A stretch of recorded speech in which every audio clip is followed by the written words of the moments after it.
You'll notice as we drive around the West Van Buren area state Superfund site that it is in a low-income, a predominantly minority, socioeconomically challenged community. Similar contamination exists in Scottsdale and Paradise Valley and Tucson, and they have a community that is up in arms.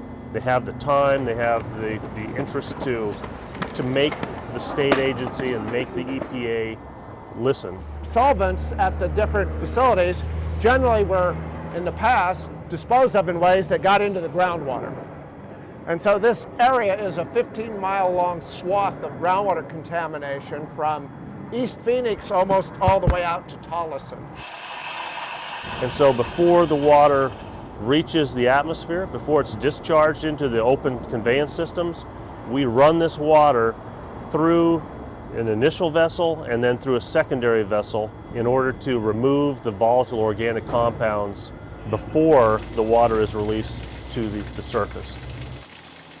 There are still sites, there are still wells that RID is running, probably about 8 months out of the year, that there is no treatment on. So in that particular scenario, the well will pump contaminated groundwater up, it will discharge that contaminated groundwater, and at that point, the volatilization starts to occur, transmitting the contamination that existed in the groundwater, and it wants to live in the air. What we're concerned with is that over the last 30 years of these emissions, and they are uncontrolled emissions, floating around in the air that the people in this neighborhood breathe, we don't really know what chronic effects may be accumulating in this population, but we are definitely concerned that no one is paying attention to this as an issue, as a health issue.